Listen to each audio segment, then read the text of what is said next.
Hello guys, ngayon sa arte naman ng kamay ang ating i-rehab. Mag-self-rehab tayo ngayon gamit ang sukay uli at saka tumbil. Pero sa ngayon guys, ang aking kamay ay wala pang improvement. Hindi katulad sa paa na dati halos hindi ako makatayo. Sa ngayon nakakatayo na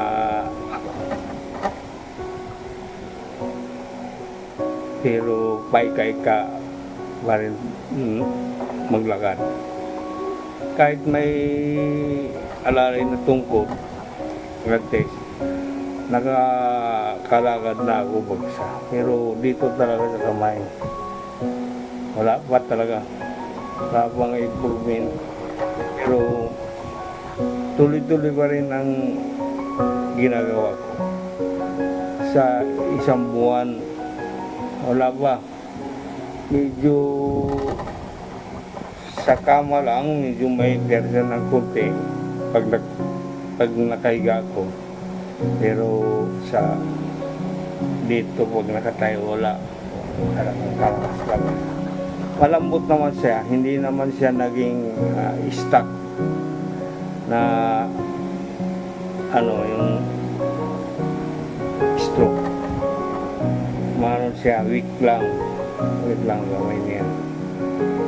Kaya sabi ng doktor, kailangan materapi kasi papunta rin daw ito sa pagkatigas. Maninigas daw ito at maging ganyan. Tulad ng mga nakikitang iba na ganyan ang kamay. Ganyan. Kaya ito, lagi ko lang tiniterapi, baka nga maging ganyan. Kasi sabi ng doktor, mabingkong daw. Pag hindi daw mag-therapy, sa tagal ng schedule, kasi puno lahat laging ngayon pang 16 ng therapy. Kaya itong suklay mo ng ginagamit ko ang self-therapy. Ang inumpisahan ko dito sa isang minutong bas-bras ka, magtitiis ka lang talaga. Okay? Kaysa mahirapan tayo.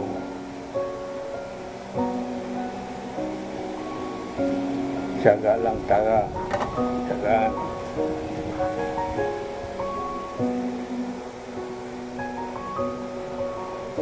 Ito. Isang minuto.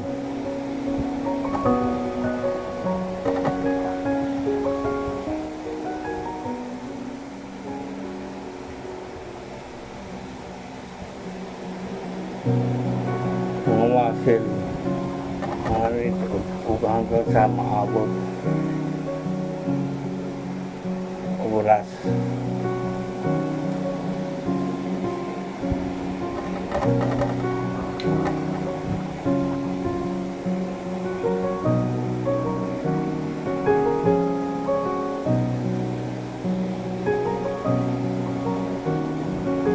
Ganun lang ginagawa ko guys. Araw-araw. Sa pag nanonood ako ng TV, habang nanonood, nagaganyan ako sa TV. Pero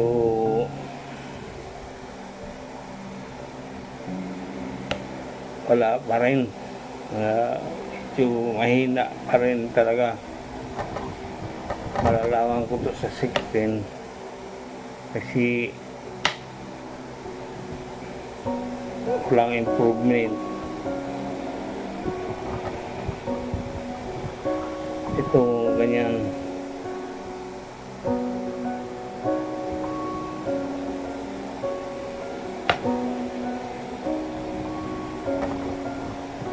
isang minuto guys. Pero pasensya na kung minsan minadali, hindi na out isang minuto.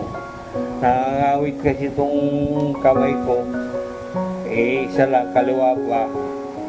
Kaya pero panay-panay lang pag nanood ako ng TV, ganun din ang ginagawa ko kahit saglitan lang. Dito sa mali, sama rin ng braso.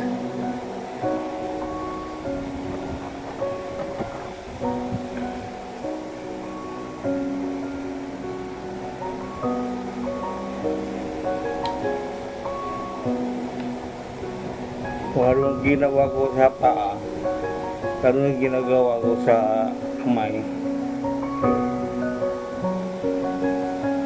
Nauna ko ngang inano ang kamay, pero mas unang naging ano yung paa. Nagka-improvement ang paa. Ang kamay medyo latag, hanggang ngayon wala pa rin. Ito, hindi nagalaw pa. Isang buwan na. Pero pagtiyagaan lang talaga ito. Kasi inanito na. Sa tag-isang minuto dito. Isang minuto dito.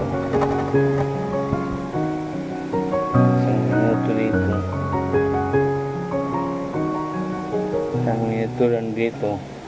So guys, ano ko lang, ito minamadali ko lang kasi medyo ano kasi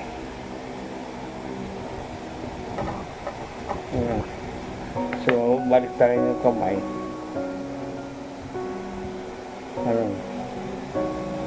Ganun din.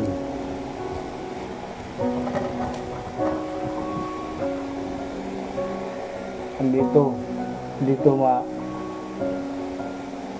nakakangawit dito sa likod. Kaya lang halay mo para sabi nga ng doktor, month o year ang tatahakin pag tayo na stroke. Kaya guys,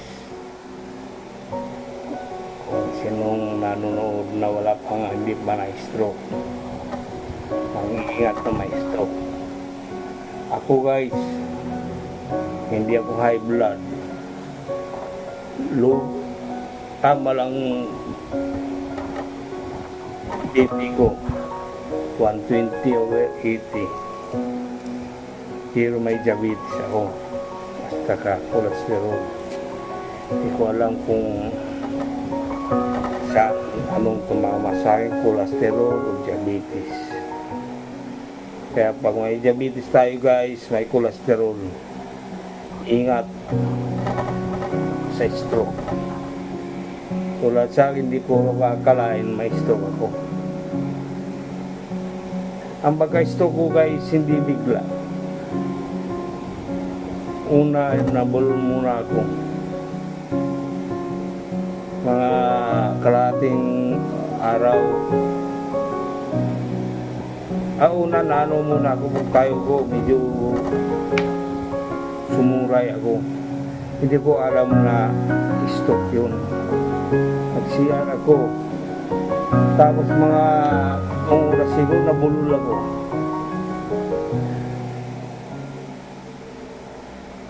Yun na. Nagtaka na sila na nabulol na ang pananalita ko, nila maintindihan. Yun, pumunta na kami ng Lasal sa emergency. Inabot kami sa emergency hanggang gabi. Hindi pa rin ako nilapatan ng gamot. Doon lang kami sa emergency. Nung gabi na, mga alas 6 ng gabi, sabi, i-admit ako. Hindi ko makakalain na maging lantutay itong aking kamay. Kasi ang lakas ko doon. Na pag inano yung kamay ko, nakipaglabang ba itong kamay ko, yung paa, yung tuhod, tinataas. Itong kamay, anuhan ng piti, nalabanan. Nakipaglabang ba, ayos. Pero bulon ako. Tapos tumabingin na kunti ang bunganga ko. Kadalang mataas dito o dito, kakangisi dito, hindi.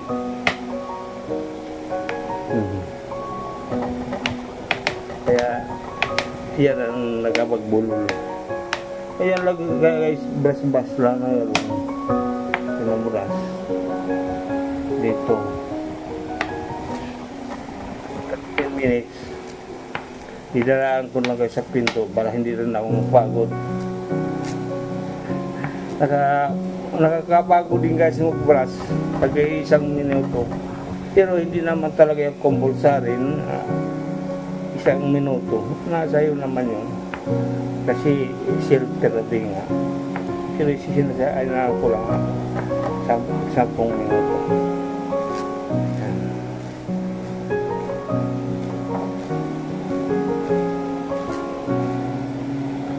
Tapos guys, tapos mag-brush.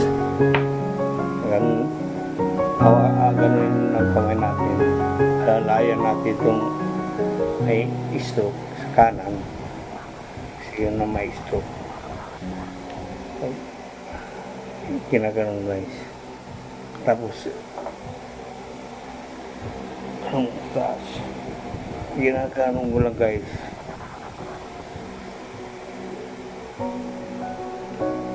Yan.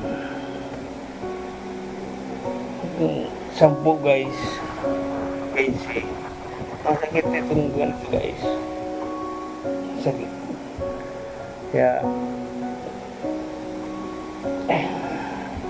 hanggang 10 lang ko. Saan mo sa 15 wag mo din. Ayan.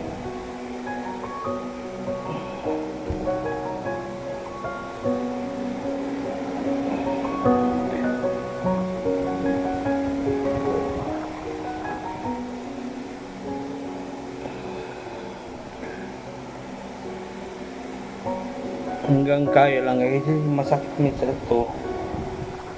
Kaya kung kaya nyo lang sakit, hanggang doon lang, kung hindi dito, gano'n lang. Minsan kasi may tigas na.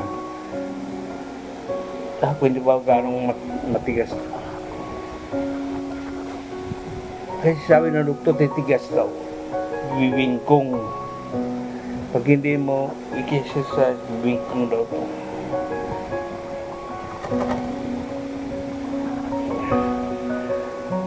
Yan guys. 10 ka na, 15, nasa inyo. Self-therapy. Nasa iyo kung hanggang gano'n.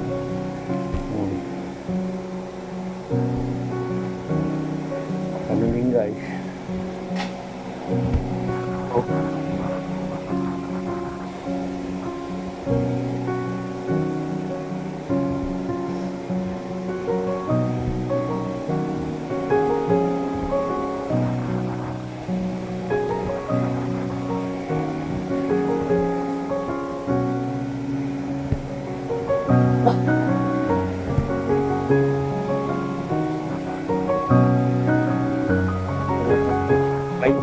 Kasi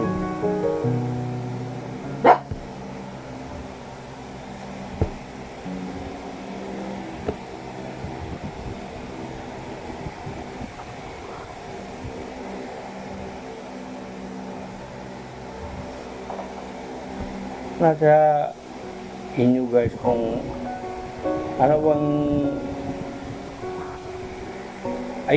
idea nyo na mai-exercise sa kamay niyo.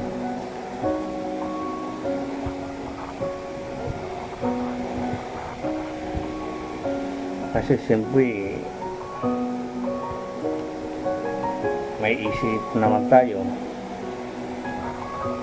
Mayroon namang mga exercise. Mura pa naman magkabata tayo. May exercise na naman tayong nakikita.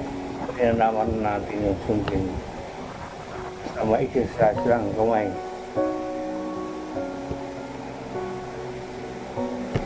Gawat ng mga tapos gano'n yung guys.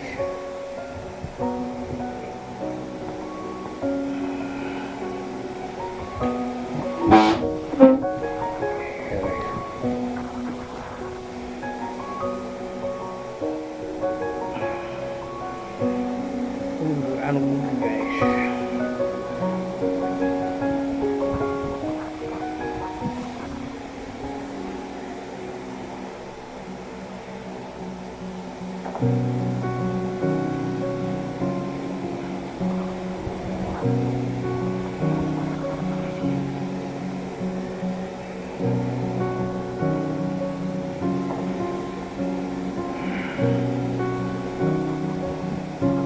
araw-araw guys, kahit ilang ano lang guys, at na-exercise nyo guys.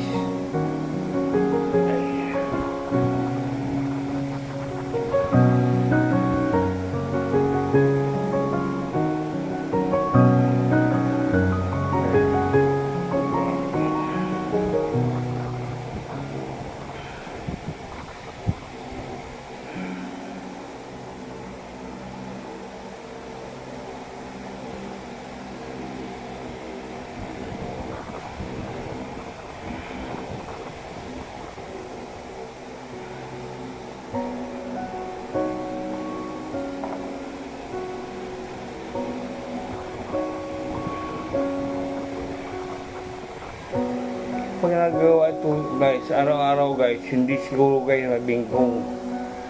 Kasi 1 month to 6 months guys, nabibingkong daw ang ating kamay pag tayo na stroke.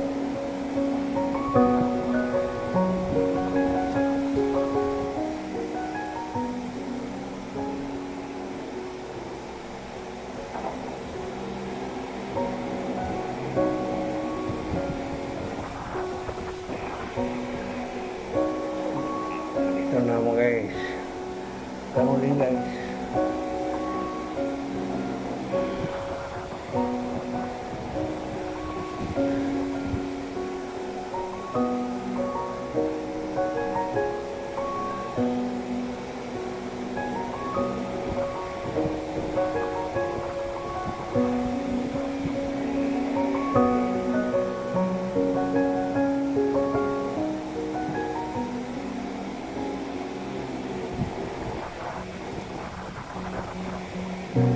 Siguro guys, pag yung mga na-stroke guys, alam niyo guys kung anong klaseng stroke kayo. Sa akin guys, ischemic stroke. Masyadong napuruan. Salamat sa Panginoon. Tulong lang na kasi hindi katulad ng iba na sa narate talaga guys. Salamat po tayo guys.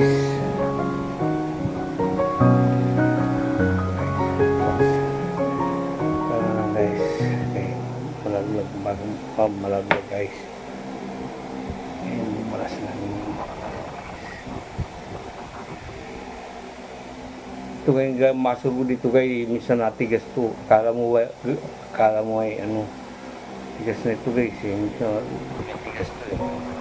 Pag hindi ako nag-exercise sa umaga, akala mo may bakal sa ilalim. Kaya ayun guys, ang iingatan talaga.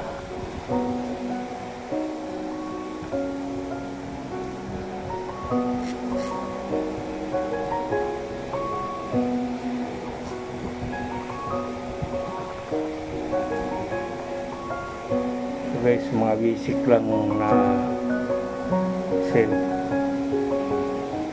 therapy guys.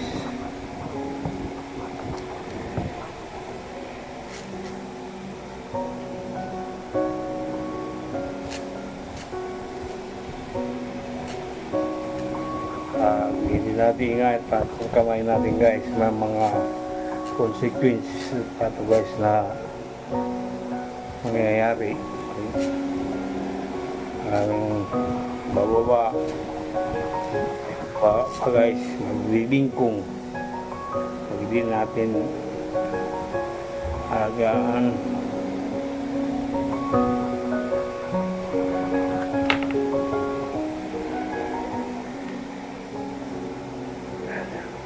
Guys,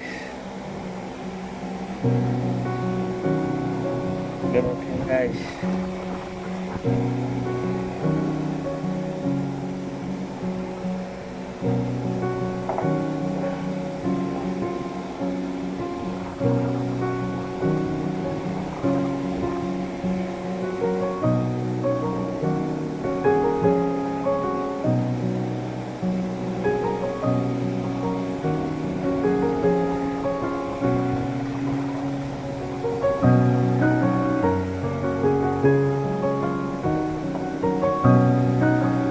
Guys, hindi ba na ito eh.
Sige guys, hanggang dito na lang muna tayo guys. Sa sunod na naman guys, sa paa ang nating palakasin ang paa guys. Salamat guys.